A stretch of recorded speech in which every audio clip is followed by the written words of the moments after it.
Hello, magandang umaga sa inyong lahat. Kamusta na kayo? Naku po, as usual, may snow pa rin po dito. At, wala pong patid ng pag-i-snow rito. Pero I guess ganyan naman talaga ang winter.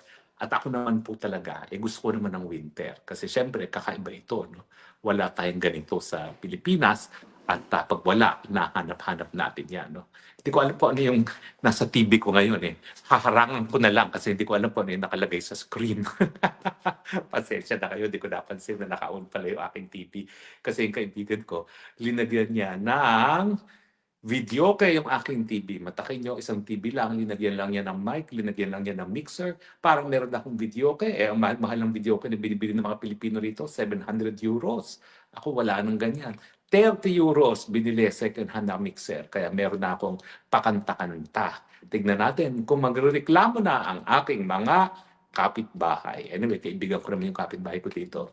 Isang mga artistahing couple na si Sergio at si Alexandra at ang kanilang dalawang mga cutie-cutie mga anak. No? Titingnan natin. Baka naman mapakanta rin natin sila. No? Tingnan natin. Anyway, pag-usapan po natin ngayon. Alam niyo po, hindi ko alam kung ako yung magkukomento pa dito kay Auntie Claire. Kasi alam mo naman si Auntie Claire, yan ang number one source ng fake news. So talagang ang aking unang desisyon, ignore kung anong sasabihin ni Auntie Claire. Kasi ba't mo naman papatulan ang talagang tagakalat lang ng fake news. Pero medyo merong siyang sinabi na talaga naman pong mali.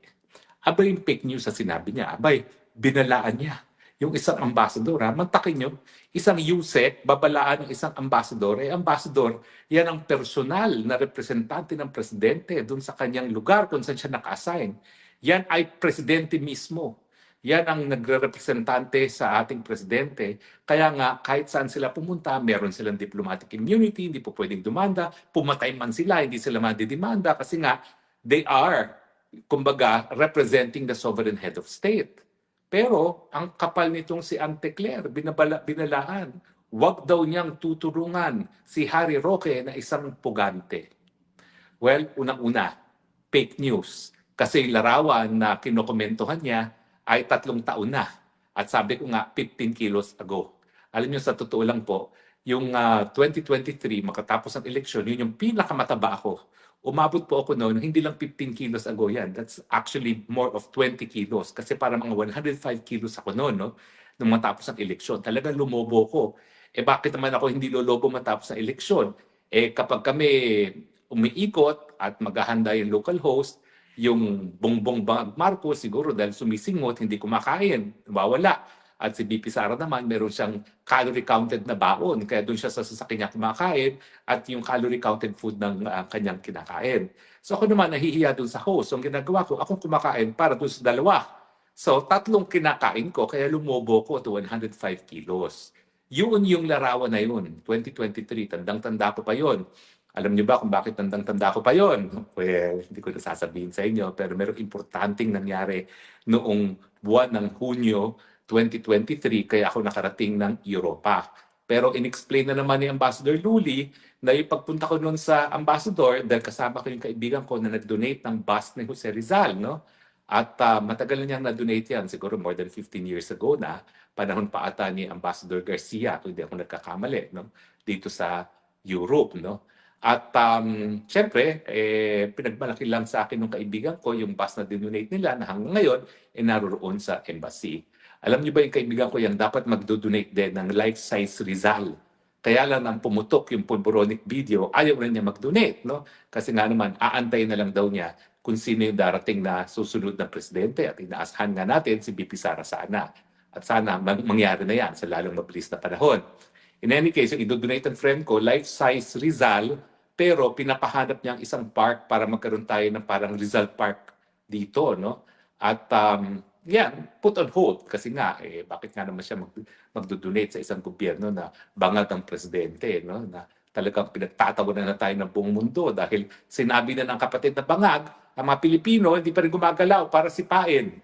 Ano ba yan? Ano pang inaantay nyo? Baka inaantay nyo na pati mga anak natin maging mga bangag-bagag na kasi kapag tayo hindi umalma na sinasabi na nga ng kapatid na nakakatanda na bangag ang presidente at tayo tinanggap natin yan, baka isipin ng mga kabataan, okay lang maging bangag kasi yung presidente, hinahayaan nating mamuno, miski alam nating bangag na siya. But in any case, balikan natin si Auntie Claire. So, fake news. Alam nyo, nanggaling din naman ako sa ganyang katungkulan. Pero anong aking number one rule? Alam ito nung aking naging direktor, no? Alam nyo, konti lang kami talaga sa spokes. Bagamat marami kaming tao, siguro mga lilima lang kami talagang core. Ang number one rule namin, nothing is announced unless it is in writing. Yan ang number one. Kaya hindi nyo naman kami mahuhuli na magsasabi ng isang bagay na hindi nakasulat. So, tatanungin ako ng opinion, ang sasabihin ko, ay naku, hanggang hindi ko nakikita in writing yan, hindi ako magkukomento. Bakit? Kasi ikaw ay bibig ng presidente. Hindi po pwede na pumapatol ka sa chismis. Dahil ang lumalabas dyan, chismoso ang presidente. Pero ganyan po ang ginawa ni Auntie Claire. May kumakalat na chismis, na di umano, si Ambassador Luli raw ang tumutulong sa akin, hindi man lang nagpa-fact check. At ayun, nagbigay na agad ng kanyang komento na binabalaan pa yung isang ambassador. Hindi po ganyan ang dapat turing sa isang ambassador, lalo na kung ikaw ay isang USEC lamang. Dahil ang ambassador po talaga, yan ay representante na ng presidente. Kaya nga mayroong immunities na binibigay sa mga ambassadors. No? So unang-una, ang dapat na ginawa ni Auntie Claire, bago binuksan na kanyang maduming bunganga, ay nag-fact check nang malaman niya na sa taba lang ni Harry Roque doon sa larawan na yon, matagal na yung larawan na yon dahil mula namang 2023, ang laki na nang nawala sa akin. Courtesy of, syempre, yung sakit ng ulo na binigay sa akin ng bagag administrasyon, exercise, diet, depression, and most important of them all, Ozempic. Pero yung Ozempic ko po, prescribed by my doctors. Yung Ozempic ko po, yan po ang dahilan kung bakit na-control finally ang aking diabetes. No? Pero at the same time, talagang nakatulong. Mantakin nyo, halos 20 kilos ang nawala sa akin in the past 2 years mula nung gumamit ako ng Ozempic. At ngayon lang talaga nagkaroon ng perfect control ng aking sugar nung ako ay linagay sa Ozempic ng aking mga doktor. Mabuti na lang dito ngayon sa Europa, libre ang Ozempic dahil prescribed siya by a doctor. Hindi po yan malilibre kung yan ay para lang sa pagiging balidoso. So unang-una, siya ay nag-react sa isang fake news. Kasi fake news yan, hindi dahil fake ang larawan, hindi, fake daw yung larawan, fake yung larawan na ginagamit na ebidensya na tinutulungan daw ako ni Ambassador Luli. So, malinaw po yan. At dapat bago nagsalita, dapat ang sagot niya sa media, let us verify muna the picture bago tayo magbigay ng komento. Dahil after all, lahat na nanggagaling sa bibig ni Auntie Claire ay salitain na rin ng presidente. Siguro talagang hindi na niya binibigyan ng importansya kung ano ang sasabihin ng presidente kasi bangag anyway. So baka mas mabuti pa na siya nga magsalita, wag na magsalita yung presidente. Dahil at least siya, sa tingin ko siguro naman hindi siya bangag, pero ewan ko ba, dahil sa kanyang pagkakakalat ng fake news, hindi tayo makakasigurado dyan.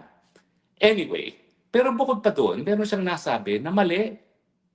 Binalaan niya ang ambassador at wag daw tulungan si Harry Roque. Kailan pa hindi naging obligasyon ng isang ambassador ang tulungan ang isang mamamayan ng kanyang republika? Sa mulat-mulat, kaya nga tayo nagkaroon ng diplomatic relations, kaya tayo nagkakaroon ng mga ambassador sa iba't ibang lugar, sa iba't ibang parte ng daigdig, dahil ang pangunahing trabaho ng mga ambassadors ay pangalagaan ang mga mamamayan na nakatira doon sa lugar kung saan sila naka-assign. Bakit mo sasabihin na hindi dapat tulungan si Harry Roque? Palibasa, siya daw ay di umano pugante. Bakit? Naniniwala ba sa inyong Netherlands na ako'y pugante? Naniniwala ba sa inyong Austria na ako'y pugante? Naniniwala ba sa inyong European Union na ako'y pugante? Alam nyo ba, ang winawagay-way ko lang yung resolution ng piskal na nandun lang yung pangalan ko, nandun yung aking paratang at conclusion na ako ay merong pagkakasala. Wala man lang kahit anong ebidensya, walang kahit anong diskusyon kung bakit ako ay merong pagkakasala di umano. Napakadali ng kaso ko. It is a case of unjust prosecution. Kahit saan ako makarating, ang aking evidence, hindi na ako lalabas doon sa resolution ng piskal. Saka nakakita na, itong paratang kay Harry Roque, ito, si Harry Roque may pagkakasala. Walang why, when, where, and what ang naging basehan ng pagkakasala. At ang konteksto pa nga niyan ay yung sunod-sunod na talagang iniipit ako dahil ako'y tagapagsalita ni Tatay Digong at hanggang ngayon nakadepensa kay Tatay Digong at sa pamilyang Duterte. Malinaw naman yan. Nakita niyo naman yung asta ng mga Quad Committee. Quad Committee na yan. O di ba? Ngayon, nalaman ng at least ang mga miyembro ng Quad Committee na pagdating ng final judgment ng Panginoon, yung taong bayan naghuhusga rin. Galit na galit sila doon sa mga nagsasabi na hindi magagandang bagay doon sa pumanaw ng miyembro ng Quad Committee. Masisisi niyo ba? Talaga naman kagalit-galit yung mga ginagawa ng mga miyembro ng Quad Committee na ginagamit nila ang Kongreso, ang representante ng mga taong bayan bilang sandata laban sa mga kalaban ng administrasyon. Di ba naman? Kasuklam-suklam yan. Kaya nga kayong ibang mga members pa ng Quad Committee, antayin yung panahon ninyo. Ganyan din ang galit na ipapakita sa inyo ng taong bayan. Dahil mali ang ginawa ninyo. Sinalawla nyo ang inyong opisina bilang representante ng taong bayan nung kayo'y nagpagamit bilang sandata laban sa mga kalaban ng administrasyong bangag ni Marcos. Mantakin nyo, magbibigay babala sa isang ambasador na magtulungan ng isang Pilipino? Saan ka nakakita? Nasaan nakasulat ng isang tao na hindi pa napapatunay nagkakasala ay hindi dapat bigyan ng tulong ng isang ambasador kung siya ay nangangailangan? Abe, tanggalin na natin lahat ng mga ambassadors natin sa iba't ibang parte ng daigdig kung talagang hindi nila mabibigyang tulong ang mga Pilipino na nangangailangan ng tulong. Saan ka nakakita? Saan ka nag-aral ng international law na po pwedeng ipagkaita ng tulong ng isang ambasador ang isang Pilipino kung nangangailangan yung Pilipinong yan? Ang basihan para magbigay ng tulong ang isang ambasador, ang embahada, ang konsulado ng Pilipinas, kung ang isang tao ay Pilipino. Kapag siya Pilipino at merong pangangailangan, dapat bigyan ng tulong, hindi dapat pagkaitan. Kaya po ako nagalit.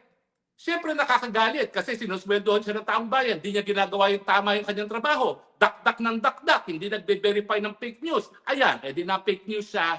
3 taon na yung larawan na yun at minsan hindi pa kami nakikita ni Ambassador Luli. O di ba? Pero, siyempre, gumawa muna siya ng kontrobersiya. O, pinalalabas pa niya na ako ang kontrabida. Hello, sino bang kontrabida? Yung nagpapakalat ng fake news? O yung talagang sinasabi mo na Pilipino na hindi dapat bigyan ng tulong kung nangangailangan? Ako naman, harinawa, kung ako'y mangangailangan, tandaan ninyo, siguro huling-huling hihingan ko ng tulong ay ang gobyerno ng Pilipinas dahil alam ko mas marami pang Pilipino na nangangailangan ng tulong galing sa ating mga embahada at konsulado. Pero para sabihin ng tagapagsalita ng presidente na ang kalaban ng administrasyon hindi dapat bigyan ng tulong ay mali. Dahil labas sa politika ang pangangailangan ng mga Pilipino, lalong-lalo na kung sila'y nasa ibang bayan. Yan ang dahilan kung bakit sa mulat-mula pa, hindi lang Pilipinas, kundi lahat ng bansa sa daigdig ay nagbukas ng mga embahada dahil kinakailangan, pag nangangailangan ng kanilang mga kababayan, nagbibigay ng tulong. Saan nakasulat ang declare ng kalaban ng Marcos administration pag may pangangailangan, hindi dapat bigyan ng tulong? On the contrary, yan ay basehan para ikaw ay managot. Dahil yan ay dereliction of duty. Yan ay paghihimok na huwag gawin ang katungkulan ng ating mga ambassadors at mga diplomatic agents dahil ang talagang pangunahing obligasyon nila magbigay tulong sa kanilang kapwa Pilipino. Nako, ewan ko ba kung sino nagturo sa'yo na international law, pero kung sino man nagturo sa'yo na international law, dapat bawiin ang grade mo. Hindi mo alam yan, yan ang pangunahing responsibilidad ng ating mga sugo sa iba't ibang daigdig, bansa ng daigdig. At sasabihin mo, palibasa kalaban ng Marcos administration, hindi dapat bigyan ng tulong. Paano ngayon? Pahiya ka. Dakdakan ng dakdak. Hindi mo muna sinecheck ang iyong mga facts. Mahiya ka naman sa dami ng fake news na ginawa mo, dapat matagal ka na nagbitiw dahil hindi ka karapat-dapat kahit mga pang-boss mo. Dahil ikaw ay tagapagsalita ng isang institusyon, ang opisina ng presidente, dapat magkaroon ka ng responsibilidad na bago mo buksan yung dumi mong bibig, tama ang mga pinagsasabi mo. Buisit ako, hindi lang dahil ikaw ay nag-fake news na tinutulungan daw ako ni Luli, mas buisit ako dahil sinabi mo, wag akong bigyan ng tulong kung ako'y mangangailangan. Sino ka? Saan ka kumuha ng otoridad para sabihan yan sa isang taong gobyerno na wag magbigay ng tulong sa kapwa Pilipino kung nangangailangan? Kung ikaw ay may mapakita na legal na basihan, ngayon din magbibitiw ako bilang isang abogado. Pero kampante ko, wala kang makukuha kahit anong legal na basihan para pagkaita ng Pilipino na nangangailangan ng tulong sa ating embahada. Ang masasabi ko lang, nakakalungkot. Kasi alam ko naman ang larangan ng politika. Naging politiko ko, so tangkap po itong mga pangyayari ko sa aking buhay. Lahat ito dahil sa politika. Pero para babuyin ng gaya ni Anticler ang isang institusyon at para babuyin ng bangag ang isang institusyon dahil sa kanyang pagiging bangag, yan po talaga ay nakakalungkot. Pero isa lang aking masasabi, Anticler, you deserve the kind of president that you have. Pareho kayo may sariling daigdig dahil hindi ko alam kung saan mo pinapukuhang sinasabi mo na po pwedeng ipagkait ang tulong ng isang ambassador sa isang Pilipino sa ibang bansa na nangangailangan ng tulong. Yun lang po. Mahiya ka. You are, I think, doing a great disservice to the legal profession sa mga pinagsasabi mo. Not only are you spreading lies, you are also spreading legal falsities. Nakakita na dahil sa politika, dahilan na pala yung politika para ipagkaitan tulong sa Pilipino, sa ibang bansa na nangangailangan ng tulong. Kalokohan po yan. Pasensya na po, umiinit ang ulo ko kasi ang taas-taas ng sweldo niyan.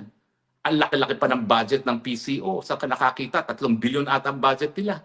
Aba, pati mga troll farm, bilang bayaran galing sa pera natin. Tapos hindi man lang sila makapag-fact check bago nila buksan ang kanilang mga bunganga. Hindi ba that's the very least that they can do?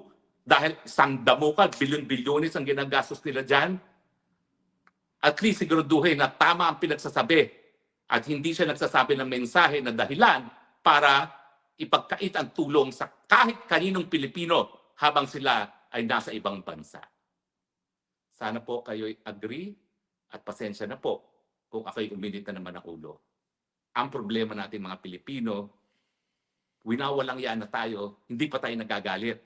So panahon na po, magalit tayo. Iba naman yung sinasabi kong magalit tayo, tanggalin na, hindi karapat-dapat, doon sa gumamit ang dahas. Never ko pong sasabihin na gumamit kayo ng dahas. Never ko pong sasabihin na pumatay kayo ng kapwa Pilipino gaya ginagawa ng CPP-NPA at ng mga kamatayan black. Pero kinakailangan magalit naman kayo dahil itong mensahe ni Anticler ay mensahe ng presidente mismo. Pagkaaway ng administrasyon, huwag tulungan miski nangangailangan ng tulong. Tanggap niyo ba yan? Sa ngayon kasi, 94% naniniwala na lantaran ng korupsyon sa ilalim ni Marcos Jr. Negative 37 ang kanyang acceptance level sa survey.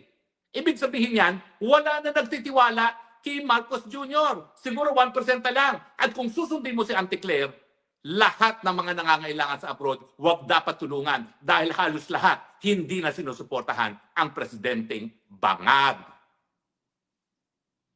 Sino pa tutulungan nyo? 1% lang kayo nagpapasasa. Anyway, mga kaibigan, ang aking pakiusap, huwag tayo gagamit ng dahas, daanin natin sa mapayapang mga pamamaraan, pero tama na, sobra na. Kapag hinayaan nyo pa magpatuloy itong administrasyon neto, wala na pong matitira sa ating mahal na Republika ng Pilipinas. Hanggang doon na lang po muna tayo sa ngayon. Maraming salamat po sa inyong patuloy na pagtangkilik, ha? At hanggang muli, ito po ang inyong spokesman nagsasabi, mahal na mahal kong Pilipinas dahil ito lang ang tanging lupa kong sinilangan. Wala na akong ibang bansang mamahalin. Pagpalain po tayo ng Panginoon, lalong-lalo na dahil ganyan ang ating presidente at ganyan ang kanyang tagapagsalita. God have mercy on us. God bless us. Maraming salamat po.